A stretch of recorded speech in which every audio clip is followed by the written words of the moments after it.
Time. Norwich will hear if it's been successful in its bid to become the UK City of Culture for 2013. It's up against Birmingham, Sheffield and Londonderry, but Norwich is the bookies' favourite. Fingers crossed. We have correspondents in Liverpool, where the announcement is being made, and also in Norwich, which is where we can head to first and join Natalie Gray, where the tension is building, Natalie, I'm sure.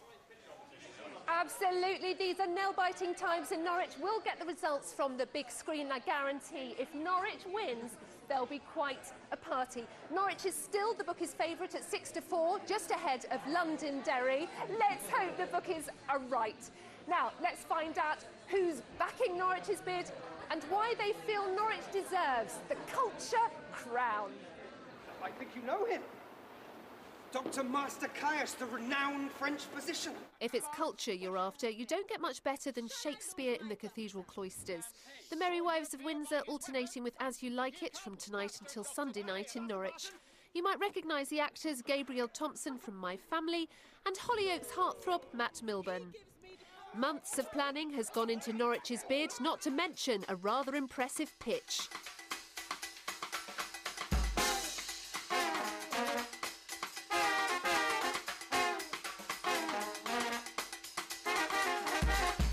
The comedian Arthur Smith, who went to the University of East Anglia, is backing the bid. I've had some marvellous times in Norwich, and on the river and by the cathedral and hanging out at the campus at UEA. And I think it deserves a bit of encouragement, because it's a bit stuck out on the edge there. Delia Smith, the actor Christopher Biggins, TV personality Stephen Fry and the musician Rick Wakeman have given their support too. But has Norwich done enough to beat off rivals Birmingham, Sheffield and Londonderry? Laura McGilvray hopes so. She's the City Council's chief executive and knows that a win would boost the local economy by a mighty £215 million. We would start off on the 1st of January at midnight with 2013 lanterns going up from the castle walls into the ether. Then from that moment on, there would be a whole series of different events and activities. You wouldn't be able to move anywhere in the city without knowing that this was the UK City of Culture in that year.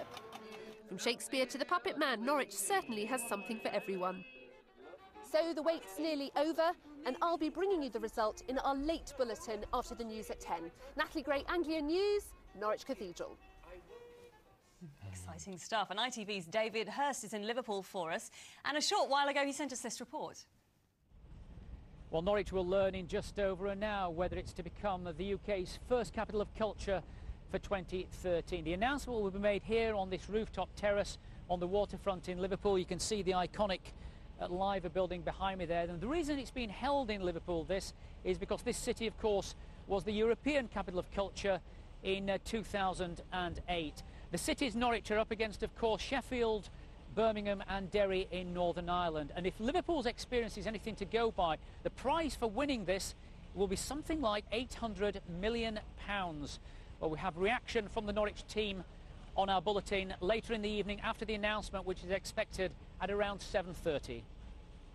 David Hurst there. Now, the Ministry of Defence has confirmed that a soldier from Hemel Hempstead in Hertfordshire has been killed while on patrol in Afghanistan. Matthew Harrison from 40 Commando Royal Marines was wounded by small arms fire on Tuesday while on a joint patrol with the local Afghan army and died later in hospital at Camp Bastion.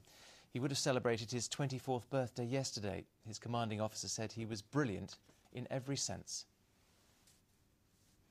Well, it's 6:15. Police have been given more time to question a man from Suffolk after a woman, believed to be his girlfriend, disappeared while they were on holiday together. 23-year-old Sarah Shields was staying in Gran Canaria but failed to return home as planned 4 days ago. Police on the island discovered the body of a young woman which showed signs of violence just over a week ago. Tom Barton has the report now.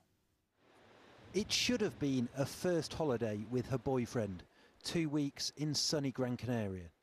But it's a trip from which Sarah Shields hasn't returned. The 23-year-old from Ipswich is feared dead.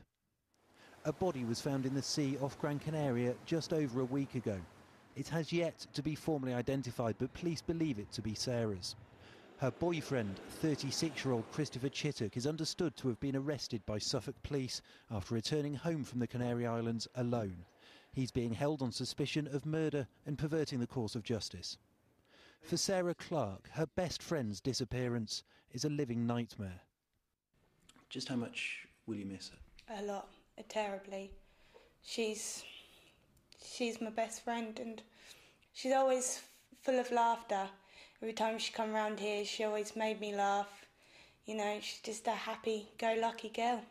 Sarah worked here at BOC on the Hadley Road Industrial Estate on the outskirts of Ipswich. She'd been here since October 2009 on an agency contract.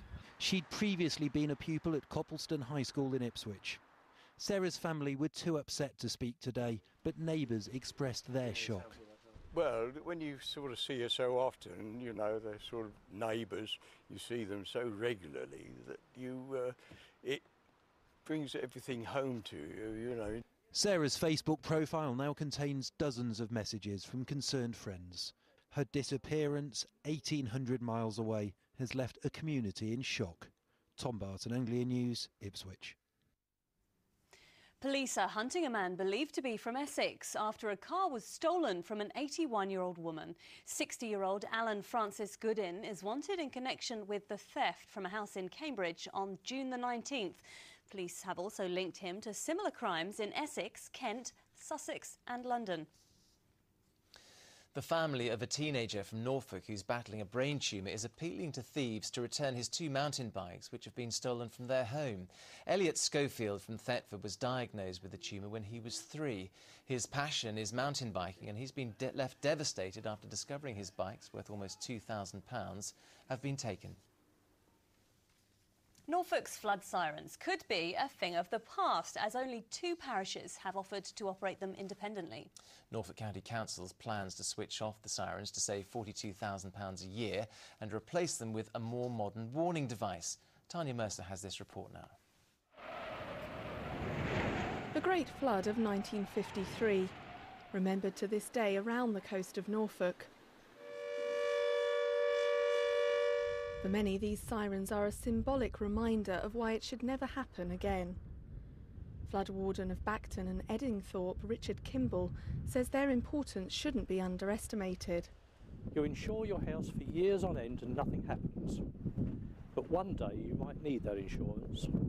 Same with flood sirens. There may be that one day where there is a tidal surge which requires urgent warning and then they are necessary. Just 3 years ago, our coastline was again threatened by floodwaters. The County Council owns the 57 sirens and the Police and Environment Agency runs them. They say they aren't fit for purpose and should be replaced with a flood warning direct system that uses texts and emails. There was a lot of confusion. Not only did people not know what the sirens meant, but you couldn't be sure that those that should know about them could hear them. And so with the confusion, it was decided to agree with our experts, our emergency planning experts, and agree to discontinue the sirens. Wardens like Richard hope the sirens will never be used, but with the unpredictability of the North Sea, he doesn't want to take that chance. Tanya Mercer, Anglia News.